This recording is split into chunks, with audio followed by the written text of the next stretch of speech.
দল বদলের চেষ্টা করে যাচ্ছেন, অথচ সত্যি আপনারা দেখবেন বিজেপির কেন্দ্রীয় নেতৃত্বরা অপেক্ষা করছেন হয়তো যে কবে ঠান্ডা হবে পশ্চিমবঙ্গের বিজেপির নেতাকর্মীরা, তখন চাপিয়ে দেবেন সেই নেতাদেরকে। এখন দাঁড়িয়ে তৃণমূলের ছোট থেকে বড় মাঝারি সকলেই বিপদে পড়েছেন। বেকায়দায় পড়ে এখন মদন মিত্রকে পর্যন্ত সাফাই গাইতে হচ্ছে। এই যে 125টার বেশি বেআইনি চাকরি দেওয়া, অনেকেই বলতেন যে রাজনৈতিক ব্যক্তিত্ব হিসেবে মদন মিত্রের কোনো বিকল্প হয় না, মানে উনি বিপদে আপদে বহু মানুষকে হসপিটালে ভর্তি করিয়েছেন, ঠিক আছে, সাধুবাদ জানানোর মতো কাজ, কিন্তু ভর্তি করিয়েছেন বলে তাকে দুর্নীতি করতে হবে এমনও তো বহু নেতারা রয়েছেন যারা মাটির তলায় রুম বানিয়ে রীতিমতো পয়সাগুলোকে লুকিয়েছে। কে বলতে পারে অভিষেক বন্দ্যোপাধ্যায় মাটির তলায় পয়সা লুকিয়ে রেখেছেন? আপনারা জানেন গত কয়েক সপ্তাহ ধরে টানাপোড়েন চলছে। অভিষেক সহ তার যিনি পিসি রয়েছেন তিনি কিন্তু একেবারে ওই দিল্লিতে পৌঁছে গিয়েছিলেন এবং সেইখানে দাঁড়িয়ে রাহুল গান্ধীর সঙ্গে সোনিয়া গান্ধীর সঙ্গে মিটিং করেছেন, একান্ত বৈঠক করেছেন ঘণ্টাখানেকেরও বেশি, 1.5 ঘন্টা ধরে। কি আলোচনা হলো না হলো সেটা না হয় পরের কথা, কিন্তু তারা সেই দিল্লিতে গেলেন, দিল্লি থেকে ফিরে আসার সময়ও কার্যত টালবাহানা চলেছে। অভিষেক বিমানবন্দর থেকে ফিরে গিয়েছিলেন কারণ একটাই, তার নাকি মনে ভয় ছিল, মনের কোণে জমে থাকা ভয় একটাই যে পশ্চিমবঙ্গে এসে তাকে কেউ গ্রেপ্তার করে নেবে না তো। এই সিআইডি তাকে সমন পাঠাচ্ছে ঠিকই, কিন্তু একেবারে ওই গ্রেপ্তার করে নেবে না তো, সেটাই ওনার সবথেকে বড় ভয় ছিল। সে কারণেই উনি এতটা দেরি করেছেন। তাকে কবে ডাকা হয়েছে ভবানী ভবনে, তিনি অসুস্থতার কারণ দেখিয়েছেন, তিনি বলেছেন আমি আমাদের সভানেত্রীর সঙ্গে মিটিং করছি, সুতরাং দিল্লিতে গিয়েছি, তা কিভাবে হাজিরা দেব।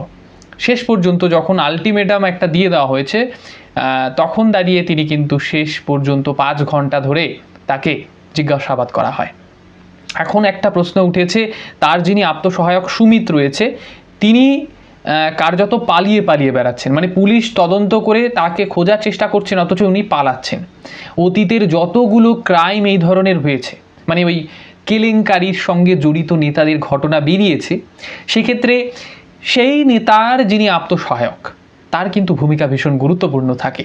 অর্থাৎ চোর তার সঙ্গে আরও কিন্তু সহযোগী চোরদের রাখে, যে চোরেরা খুব বেশি পয়সা পায় না কিন্তু ক্ষমতা ভোগ করে। এই ক্ষেত্রেও তার ব্যতিক্রম কিছু হয়নি। যিনি সুমিত বলে ব্যক্তিটার খোঁজ পাওয়া যাচ্ছে, এই ব্যক্তির নাম কিন্তু অপর একজন ব্যক্তির কাছ থেকে জানা যায়, যিনি এখন তো দাগি আসামি। অর্থাৎ প্রথমে সুজয় বলে এক ব্যক্তিকে পুলিশ কিন্তু গ্রেপ্তার করেছে, তারপরে সেই সুজয়ের কাছ থেকে প্রচুর পয়সার সন্ধান পাওয়া যায়, আর সেই পয়সা লাখের নয় একেবারে কোটি ছাড়াবে আপনারা এই ধরনের আশঙ্কা তো করবেনই, কারণ অতীতে আমরা দেখেছি কোনো একজন নেতার বান্ধবীর ফ্ল্যাট থেকে 50 কোটির বেশি উদ্ধার হওয়া, এত বেসরকারি স্কুল, সেই স্কুলে ধরে পেটি পেটি টাকা, কলেজের অভ্যন্তরে সুটকেস ভর্তি টাকা, তো এই ঘটনা আমরা দেখে দেখে অভ্যস্ত হয়ে গেছি। সুতরাং লাখে কথা হবে না, কোটিতে কথা হবে। তো এই সুজয়ের মুখ থেকে শোনা যাচ্ছে সুমিতের নাম। এবার সুমিতকে যখন তদন্ত করে খোঁজার চেষ্টা হচ্ছে তখন দাঁড়িয়ে সেই সুমিত নাকি পালিয়ে পালিয়ে বেড়াচ্ছে। সেই কারণে রীতিমতো শালবনী থানার পুলিশ পৌঁছে গিয়েছে একেবারে কয়েক কিলোমিটার দূরে, কার্যত একেবারে ওই যিনি রয়েছেন আমাদের অভিষেক বাবু, তার যে কালীঘাটের আরও এক বাড়ি, মানে কতগুলো বাড়ি ওনাদের রয়েছে আপনারা জানেন, প্রপার্টির কিন্তু অভাব নেই। তো সেই কালীঘাটের যে প্রপার্টি রয়েছে সেখানে নাকি সেখানে উপস্থিত ছিলেন স্বয়ং অভিষেক বন্দ্যোপাধ্যায়। রাত 3টে নাগাদ যখন তাকে ডাকাডাকি করা হয়, কোনো মতেই তারা কিন্তু দরজা খোলেননি, সারা শব্দ করেননি। প্রশ্ন হচ্ছে, পুলিশি তদন্তে অসহযোগিতা করলে তার ফল কি হতে পারে? এখানেও ব্যতিক্রম কিছু হয়নি। সেই তালাটাকে ভাঙা হয় এবং সেই যিনি সুমিত রয়েছেন আত্মসহায়ক তার খোঁজ করার চেষ্টা করা হয়। কেন হঠাৎ করে পুলিশ অভিষেক বন্দ্যোপাধ্যায়ের বাড়িতেই আসলো? এর পিছনেও একটা লজিক রয়েছে জানেন তো। আসলে এই সুমিতের যে লাস্ট টাওয়ার লোকেশন সেটা কিন্তু এই অভিষেক বন্দ্যোপাধ্যায়ের বাড়িতে পাওয়া যায়। এখন প্রশ্ন হচ্ছে, তাকে বাড়িতে এতক্ষণ ধরে খোঁজার পরেও না পাওয়া, তার মানে অভিষেক বন্দ্যোপাধ্যায় কি কোনো রকমের নিচের মানে মাটির তলায় কি কোনো রুম বানিয়েছেন, নাকি মানে ওই সিক্রেট যে রুমগুলো থাকে সেই রকম কোনো ব্যাপার স্যাপার রয়েছে কি? যদি হয়ে থাকে তবে দাঁড়িয়ে কিন্তু এটা একটা বড় ফেইলিয়ার হিসেবে দেখা হবে। এমনও তো বহু নেতারা রয়েছেন যারা মাটির তলায় রুম বানিয়ে রীতিমতো পয়সাগুলোকে লুকিয়েছে। কে বলতে পারে অভিষেক বন্দ্যোপাধ্যায় মাটির তলায় পয়সা লুকিয়ে রেখেছেন? কারণ এখন বর্তমানে দাঁড়িয়ে দেখা যাচ্ছে কিছু কিছু নেতারা নাকি কাগজপত্র পুড়িয়ে ফেলছেন, পয়সাপাতি পুড়িয়ে ফেলছেন, এতটা তাদের ভয় কিন্তু শুভেন্দু অধিকারীর পুলিশ জাগিয়ে তুলেছেন। তো এই ধরনের কর্মকাণ্ড যখন হচ্ছে তখন দাঁড়িয়ে তৃণমূলের ছোট থেকে বড় মাঝারি সকলেই বিপদে পড়েছেন। বেকায়দায় পড়ে এখন মদন মিত্রকে পর্যন্ত সাফাই গাইতে হচ্ছে। এই যে 125টার বেশি বেআইনি চাকরি দেওয়া, অনেকেই বলতেন যে রাজনৈতিক ব্যক্তিত্ব হিসেবে মদন মিত্রের কোনো বিকল্প হয় না, মানে উনি বিপদে আপদে বহু মানুষকে হসপিটালে ভর্তি করিয়েছেন, ঠিক আছে, সাধুবাদ জানানোর মতো কাজ, কিন্তু ভর্তি করিয়েছেন বলে তাকে দুর্নীতি করতে হবে, 125 জনকে চাকরি দিতে হবে, আর সেই চাকরির বিনিময়ে উনি নাকি সোনা নিতেন। এটা আবার নতুন পন্থা, সোনা দাও চাকরি নাও, মানে গোল্ড ইকুয়াল টু জব। আর সেই জব কোথায় কোথায় দিয়েছেন উনি? কামারহাটিতে থেমে নেই। 2021 সালে কামারহাটি যে পৌরসভা রয়েছে, বিধানসভা কেন্দ্রে যখন উনি জিতেছেন, তারপরে দাঁড়িয়ে সেই পুরসভায় উনি বিভিন্ন পদে নিয়োগের ক্ষেত্রে কিন্তু দুর্নীতি চালিয়েছেন, বহু টাকা সেখান থেকে উনি রোজগার করেছেন, বলা ভালো চুরি করেছেন। এখন আপনাদের কিছুক্ষণ আগে বলছিলাম কেউ কেউ আবার পুড়িয়ে ফেলছেন নথিপত্র। একজন এমন ব্যক্তির সন্ধানও পাওয়া গেল, পুরপ্রধানের সন্ধান পাওয়া গেল, যিনি কার্যত যত রকমের অফিসিয়াল বিভিন্ন রকমের নোটিশ রয়েছে বা বেআইনি কাগজপত্র রয়েছে, যেগুলো প্রমাণ হতে পারত পুলিশের কাছে যে উনি দুর্নীতি করেছেন, উনি পৌরসভায় দাঁড়িয়ে খুব একটা ভালো কাজ করেননি, খারাপ কাজই করেছেন, আর সেক্ষেত্রে সেই লাখ লাখ টাকার দুর্নীতিগুলোকে ঢাকতে রাতের অন্ধকারে বাড়ির বাগানে তিনি কিন্তু নথিপত্র পুড়িয়ে ফেলেছেন। মানে ঘটনার সূত্রপাত হয়েছে, প্রথমে স্থানীয় বাসিন্দারা দেখছেন যে ওই তৃণমূল নেতার বাড়ি থেকে আগুনের ধোঁয়া বেরিয়ে আসছে, মানে এতটা বিভৎস আগুনের ধোঁয়া তারা দেখেছেন যখন, তখন দাঁড়িয়ে অনুমান হয়েছে যে এদের বাড়ি থেকে আগুন লেগে গেল।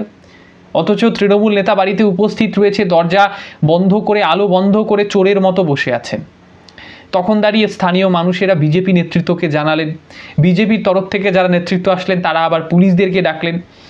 এবার পুলিশেরা যখন পাঁচিল টপকে যাচ্ছেন, দেখতে পাচ্ছেন যে অনেকগুলো নথিপত্র সেখানে রয়েছে, সেগুলো পুড়ছে, এবং তার মধ্যে থেকে নথিপত্রগুলোকে যখন যাচাই করা হচ্ছে দেখা যাচ্ছে পৌরসভার বিভিন্ন নথিগুলোকে উনি পোড়ানোর চেষ্টা করছেন আর পুড়িয়ে ফেলেছেন অলরেডি। তাহলে আপনারা বুঝুন, বাগানে দাঁড়িয়ে উনি যখন এই কাগজপত্রগুলো পোড়াচ্ছেন তখন ওনার কাছ থেকে যে উনি যে সাফাইটা দিলেন, উনি বলছেন যে আমি তো অবৈধ কিছু করছি না, আমি বাগানের শুকনো পাতা পোড়াচ্ছি। বুঝুন অবস্থা, কোনটা পৃষ্ঠা, মানে খাতার পাতা আর ওই গাছের পাতার মধ্যে পার্থক্য একটা তৃণমূল নেতা এখন সাধারণ মানুষদেরকে বোঝাবেন। মানে উনি মূর্খের স্বর্গে বাস করছেন নাকি মানুষদেরকে উনি মূর্খ ভাবছেন, ভগবান সেটা বলতে পারবে। এই ধরনের নেতাদের বাইরে থাকার অধিকার রয়েছে বলে মনে হয় না। তদন্তের আওতায় এনে যাবতীয় চুরি কিন্তু বের করা উচিত। আপনাদের গত সবগুলো প্রতিবেদনে, এই কয়েক সপ্তাহে প্রতিটি প্রতিবেদনে একই কথা উঠে এসছে যে বিদ্রোহীদের তালিকা ক্রমশ বাড়ছে। রাজ্যসভায় দাঁড়িয়ে পদত্যাগের হিড়িক পড়ে গিয়েছে, অপরদিকে যে লোকসভা সেখানে দাঁড়িয়ে কেউ পদত্যাগ তো করছেন না। মানে 2030 অবধি রাজ্যসভায় টার্ম রয়েছে তাদের থাকার কথা, কিন্তু তারা সেটা ছেড়ে দিচ্ছেন। কেন ছাড়ছেন এর বিষয়ে লজিক টজিক হয়তো রয়েছে, কিন্তু যারা লোকসভায় রয়েছেন তারা কিন্তু পদ ছাড়তে নারাজ। তাদের বক্তব্য, আমাদের মানুষ নির্বাচিত করেছেন, তাহলে আমরা কেনই বা সেই পদটাকে এত তাড়াতাড়ি ছেড়ে দেবো, মানুষের সাথে প্রতারণা করে। কিন্তু তৃণমূল কংগ্রেস বলছেন যে মানুষের সঙ্গে প্রতারণা ওনারা করছেন না ঠিকই, তাহলে দলের সঙ্গে তো প্রতারণা করছেন। মানে মমতা বন্দ্যোপাধ্যায় এতগুলো পয়সা খরচ করে প্রচার করেছেন, হেলিকপ্টারে করে গিয়েছেন, কষ্ট করে এসির হাওয়া খেয়ে খেয়ে বক্তব্য রেখেছেন, এত কষ্ট, সেই কষ্টের ফল হলো একটা সাংসদ। সুতরাং সেই সাংসদগুলো যখন জোট বাঁধছে, প্রায় 20 জন হয়ে গেল, এতদিন 19 জন ছিল, নেতৃত্ব দিচ্ছিলেন যিনি ছিলেন কাকলি দেবী এবং শতাব্দী দেবী, দুজনেই ধরিবাজ অনেকে বলে থাকছেন, দল বদলের চেষ্টা করে যাচ্ছেন। অথচ সত্যি আপনারা দেখবেন বিজেপির কেন্দ্রীয় নেতৃত্বরা অপেক্ষা করছেন হয়তো যে কবে ঠান্ডা হবে পশ্চিমবঙ্গের বিজেপির নেতাকর্মীরা, তখন চাপিয়ে দেবেন সেই নেতাদেরকে। জোরপূর্বক একটা ডিল হয়েছে হয়তো, যে বিজেপিতে দাঁড়িয়ে ওনাদেরকে টিকিটগুলোকে দেওয়া হবে আগামীতে লোকসভা ভোটে, তখন দাঁড়িয়ে সেটা ভেবে এখন তাদেরকে দেওয়া হচ্ছে। দল ভাঙানোর কাজ করছে বিজেপি ঠিকই, কিন্তু কেন্দ্রীয় নেতৃত্বের তরফ থেকে সুনীল বানসাল তো বলেছেন যে আমাদেরকে সবাইকে দলে নিতে হবে দল বড় করতে গেলে, আমরা নেব না এটা বললে হবে না। অথচ অপর দিক থেকে যিনি সভাপতি রয়েছেন তিনি আবার বলছেন, শ্রমিকবাবু বলছেন যে না আমরা নেব না, ভালো তৃণমূলও নেব না। এখন এই দোলাচলময় পরিস্থিতি তৈরি হয়েছে ঠিকই, আগামীতে যদি তারা বিজেপিতে যোগ দেন তবে দাঁড়িয়ে মানুষ কিন্তু একবারও চান্স কিন্তু আর দেবেন না। মানে চোরদেরকে চোরই বলবেন মানুষ, আর চোর বলা মানেই তাদেরকে সমাজ থেকে বিতাড়িত করা নয়। মানুষ চাইছেন আপনি তৃণমূলে থাকুন, তৃণমূলের হয়ে লড়ুন। বিজেপি যদি ভুল করেন তবে আপনি কনস্ট্রাকটিভ ক্রিটিসিজম করতে পারবেন, সমালোচনা করতে পারবেন গঠনমূলক। সুতরাং সেটা না করে আপনি দল বদল করছেন, মানে ক্ষমতার ঘেঁষায় থাকা এনাদের অভ্যাস হয়ে গিয়েছে জানেন তো। এখন শোনা যাচ্ছে সুদীপ বন্দ্যোপাধ্যায়, আপনাদের প্রথমে বলেছিলাম যতই মেইন স্ট্রিম মিডিয়া বলুন না কেন যে এই সুদীপরা নাকি না যাবার তালিকায় রয়েছেন, ইনি প্রথম ব্যক্তি হবেন যিনি পাল্টিবাজি করবেন। ইনি প্রথম ব্যক্তি, আপনারা হয়তো বা দেখে নিন, প্রথমে হয়তো মেসেজ করে রেখেছেন ভূপেন্দ্র বাবুকে, আর সে কারণেই এখন ইতিউতি শোনা যাচ্ছে যে এই ভূপেন্দ্র যাদবের কাছে যে গিয়েছেন সুদীপ বন্দ্যোপাধ্যায় এখন কাকলি দেবীকে ছাপিয়ে নেতৃত্ব দেবেন। অর্থাৎ কাকলি দেবী কিন্তু এখন কিছুটা গোসা করবেন, কারণ উনি চিফ হুইপ যে দাবিটা ওনার কিন্তু আগে থেকে ছিল, কিন্তু সুদীপবাবু নতুন যুক্ত হচ্ছেন, তিনি তার জায়গাটা অধিগ্রহণ করার চেষ্টা করবেন, এতে করে তাদের মধ্যে একটা অন্তর্দ্বন্দ্ব তৈরি হবে। আগামীতে আপনারা সবটা দেখবেন, 20-তে ঠেকেছে, এখন দল ভাঙানোর কাজ যেমন বিজেপি করছে, যখন দেখা যাবে বিজেপি ক্ষমতায় নেই তখন কিন্তু বিজেপির নেতাদেরকেও কেউ ভাঙানোর চেষ্টা করবে। যদি বিজেপিতে আইডিওলজি থাকে তবে কেউ ছাড়বেন না, কিন্তু তৃণমূলে তো আইডিওলজি ছিল না, সে কারণে তৃণমূল থেকে এতগুলো নেতা নেত্রীরা কার্যত সেই দল ছেড়ে আজ বিজেপিতে যাওয়ার চেষ্টা করছেন। এতদিন ধরে একটি দলের হয়ে খেলেছেন, খেয়ে মোটা হয়েছেন, সেই পয়সাগুলোকে এখন যাতে আর ওই ইডি সিবিআই রেড না করে, সিআইডি রেড না করে, পুলিশ যাতে তদন্ত না করে, সেই জন্যই কি তারা দলবদল করছেন, নাকি সত্যি মানুষের কথা ভেবে তারা দলবদল করছেন? আপনাদের কাছে সবটাই হয়তো স্পষ্ট, কারণ খালি চোখে সবটাই আপনারা দেখতে পাচ্ছেন। এখন অভিষেক বন্দ্যোপাধ্যায়, ওই যে বলা হয় গোদের ওপরে বিস্ফোরণ, একদিকে তার বিরুদ্ধে মামলা মোকদ্দমা তো চলছে, তাকে 5 ঘন্টারও বেশি তদন্তের জন্য সহযোগিতা করতে হচ্ছে, বাড়িতে তালা ভাঙা হয়েছে তার, স্বয়ং মমতা বন্দ্যোপাধ্যায় তাকে বাঁচাতে পৌঁছে গিয়েছেন। মমতা দেবী ভেবেছিলেন যে তাকে হয়তো অ্যারেস্ট করা হবে, মানে মমতা দেবীরা ঘুমোতে পারছেন না, তাদের ঘুম উড়ে গিয়েছে রাতে।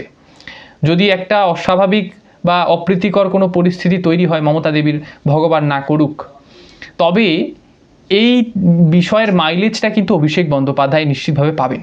আর ভোটের আগে হলে পরে তো কেল্লা ফতে।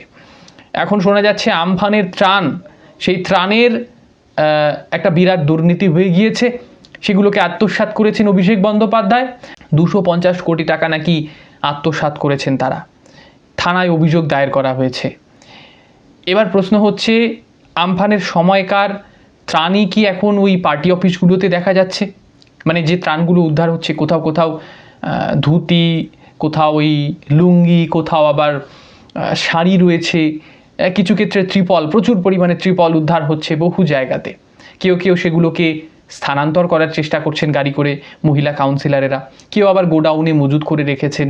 এই যেমন ধরুন এক ব্যক্তি রয়েছে, সেই অদিতি মুন্সি, গায়িকা, ধড়িবাজের দল, তো তার হাজব্যান্ড এবং তার বিরুদ্ধে অভিযোগ এনেছেন তরুণজ্যোতি তিওয়ারি, কয়েকশো কোটি টাকা নাকি তাদের সম্পত্তি রয়েছে। সুতরাং কয়েকশো কোটি টাকা রাজনীতিতে আসার পরে একজন গায়িকা কয়েকশো কোটি টাকার মালিক হয়ে গেলেন, শ্রেয়া ঘোষালকে ছাপিয়ে গেলেন, এটা তো অস্বাভাবিক, সাধারণভাবে খালি চোখে বোঝা যাচ্ছে। আপনাদের গত কয়েকটা প্রতিবেদনে বলছিলাম যে কল্যাণ বন্দ্যোপাধ্যায়ের গোসা হয়েছে, তিনি আর হয়তো দলে টলে থাকবেন না। অভিষেককে দোষ দিচ্ছেন, বলছেন এই অভিষেক বন্দ্যোপাধ্যায়ের আইপ্যাকের জন্য সমস্ত দলটা আজ ভেঙে টুকরো টুকরো হয়ে যাচ্ছে। এনার অহংকার কি আজও যায়নি? 12টার পরে, 12:30টার পরে ওই জুনিয়র উকিলকে পাঠিয়ে আমাকে অপদস্থ করেছে, এইভাবে তিনি আক্রমণ করলেন অভিষেককে। তার পরদিনই দেখা যাচ্ছে যে মানে সকালে ঝগড়া করে বিকেলে ভাব হয়ে যাওয়া। ছোট বাচ্চাদের যেভাবে কনফ্লিক্ট, দ্বন্দ্বগুলো চলে, একই রকম ঘটনা এখানে ঘটছে। কিন্তু এই ছোট বাচ্চা আসলে ইনোসেন্ট নয়, এনারা হলেন এক্সপিরিয়েন্সড, অর্থাৎ চুরি করা ছোট বাচ্চা যদি হয় তাহলে তো সে আর ইনোসেন্ট থাকছে না, সে তো চোরই হয়। সুতরাং এটা এক্সপিরিয়েন্সড চোর এবং বাচ্চা বলতে পারেন আপনারা। তো কল্যাণবাবু আজ পাল্টিবাজি দেখিয়ে বলছেন যে ছেলের ভুল মাপ করাই বাবার কর্তব্য। বুঝুন অবস্থা। এখন হঠাৎ করে কল্যাণবাবু সুর নরম কেন করছেন? কারণ একটাই, যে অভিষেক বন্দ্যোপাধ্যায় সুর নরম করেছেন। তিনি বলছেন যে উনি আমার বাবার সম, মানে ছোটবেলা থেকে আমায় মানুষ করেছেন, সুতরাং ওনার অধিকার রয়েছে।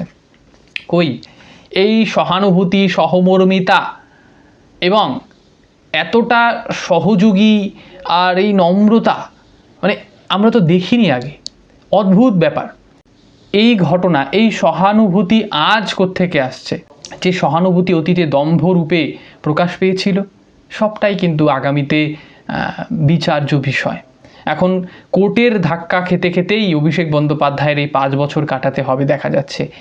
যে পরিমাণে তার বিরুদ্ধে কেস হচ্ছে, তাকে তদন্তের একেবারে আওতায় আনা হচ্ছে, 5 ঘন্টা করে তাকে জিজ্ঞাসাবাদ করা হচ্ছে, সেটা নিয়ে কিন্তু এই প্রশ্নই এখন জাগবে। কমেন্ট বক্স খোলা রয়েছে, নিশ্চিতভাবে আপনার মতামত কী রয়েছে এই বিষয়ে লিখে জানাবেন। চ্যানেলে নতুন হলে চ্যানেলটিকে সাবস্ক্রাইব করে বেল আইকনটি প্রেস করবেন। আপাতত অসংখ্য ধন্যবাদ জানাচ্ছি।